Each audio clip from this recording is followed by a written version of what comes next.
It out. Sanchez right through the uprights.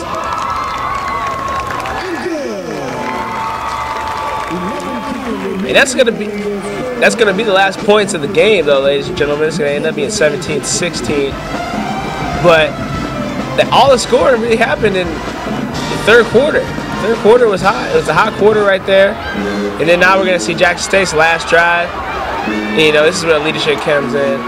He almost had a pick right here from Terrio. He almost kind of let the game get over his head right there. But then, you know, we're going to see Jackson State just take it to the running game because Valley runs out of timeouts, and they're going to end up in victory formation.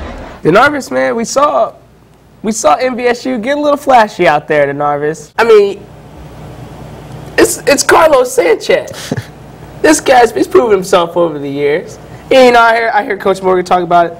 Yeah, he's going through he had a little rough patch, couple games, couldn't make one, but I'm still putting my faith in my senior kicker out there. Exactly. He's one of the captains of the team too. So in a big game like this, primetime players come up big. And Sanchez is one of those guys. Led the team in points last year. He could easily do it again this year, but we didn't go with it, and we get a 4-9 right there. I mean, you kicked the field goal. I mean, that's 3 points. Right now, the score ended up being 16-17. You kicked the field goal. We win the game 19-17, just like that. You think maybe they decided to go for the trick play because of Sanchez's miscue on the extra point? That probably has something to do with it, but it's an extra point. That was another key point in that game that I didn't know that was going to change. I mean, but in the back of your mind, you always got to know an extra point might change the phase of a ball game. And in this case, in this ball game, it did.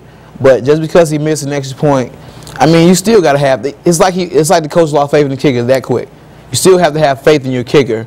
He missed one extra point. NFL players miss. NFL kickers miss all the time. But when it comes down to it, their head coach still says, "I have faith in you. I have faith you finna kick this ball through the uprights." You know, hopefully Mr. Sanchez gets back on the right pace because at the end of the day, everyone's a professional. We're all just college students. Hopefully we can get him back on track. But another key moment in the game, Valley's on the 1-yard line. Can't put it in. Can't take it to the house. Well, the thing that started that off, false start penalty. Over and over and over again, Valley keeps putting himself in them holes. And they can't dig themselves out of it. Like, you right there on the goal line. You know the snap count. The defense don't know the snap count. You know the snap count. I used to be an offensive lineman. Sometimes you get drawn offsides, you false start. The crowd might have a effect in it. You might be rattled by the atmosphere or freshmen or all that jitter stuff. But in the big game like this, on this stage in your college career, you're an offensive lineman. Your job is to know the snap count. Yeah. And I'm really getting tired of all the false start penalties, especially at the one. That's a touchdown in the making, and false start, bring it back 5 yards, and we couldn't get into the end zone. That's another key. It's like all the key parts of this game, every opportunity we had to score, any points, we lost by 1. Any point that we could have scored, we would have won the ball game. That's why I'm so hurt about it. It almost comes down to, like I say, mental concentration. And at these moments, these are the times that we keep kicking ourselves in the butt. Someone has to step up and just tell these guys, look, when the game is on the line, you got to cowboy up like Lane Kiffin. You got to cowboy up. And that means you got to just be a tough guy out there. You got to be a boss. Someone has to step up. I mean, I don't understand, like, do they not know that this is a big game? This is a big game. Everybody is on your side right now. But hey, sometimes whatever happens, happens, and it is what it is. Maybe we can fix it next week. But had a couple interviews. Actually, Kurt had a couple interviews with Casey Terrio, the quarterback for Jackson State.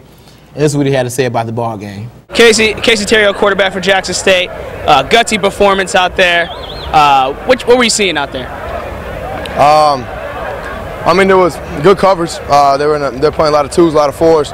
They stayed over top of our receivers for the most part. I guess we didn't really catch on until until late in the second half. Started going under more, but Valley played good. They played tough against us. Now, we saw a lot of slants, a lot of quick passes. Is that the usual game plan for you guys? No, not really. I mean, we like to go downfield and take shots. Valley did a good job, like I said, of staying over top of our guys, not letting them get behind them. I had a couple bad reads out there, but like I said, they played tough and didn't let our guys get behind them. Paul, another performance out there. This game, we saw a lot of passes thrown to you.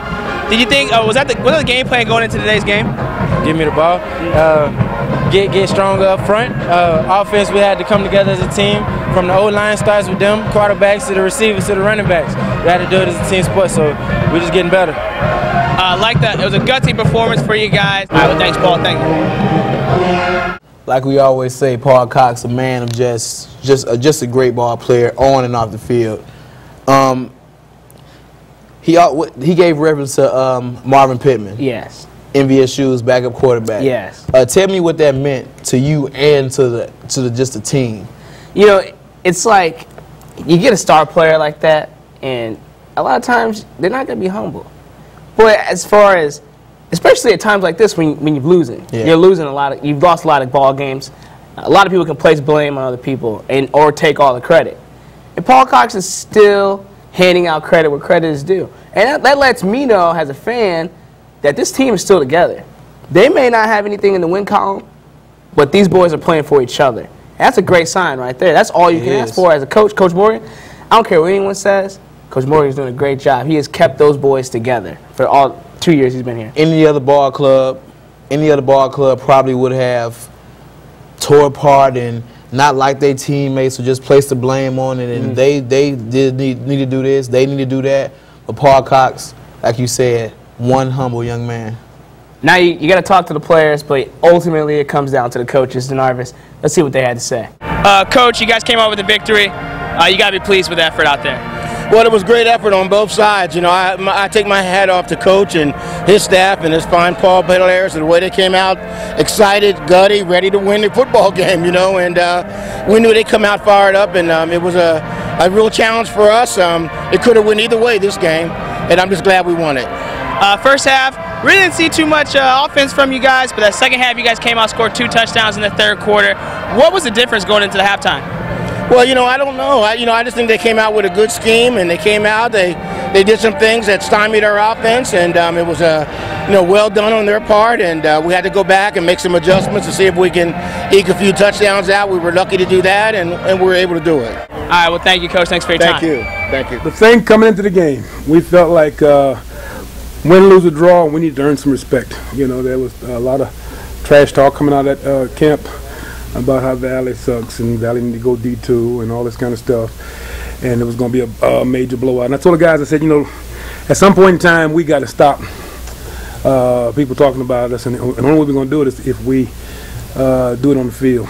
And so that was the goal. That was accomplished, but the ultimate goal was to win, and we didn't get that. I think it was just had our chances, didn't capitalize on them, missed an extra point. Gave up 2 early drives in the second half that kind of made the difference. We came back and answered, and I thought that was good.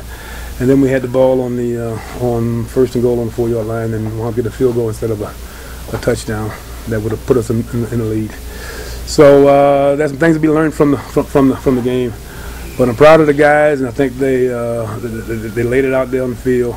We got some turnovers. We didn't turn the ball over, but I think maybe once, I believe once. I think we got like 4 or 5 turnovers, so that was a positive. We got 4 weeks of the season left, so we still are striving for that elusive victory. And Grambling State is up next, and we've got to come back Monday, recapture that energy and that enthusiasm we had last week, and get on the bus and go to Grambling and hopefully get a win. A gutsy performance on both sides today, ladies and gentlemen. Valley ends up coming a little bit short, 17-16 victory for the Tigers.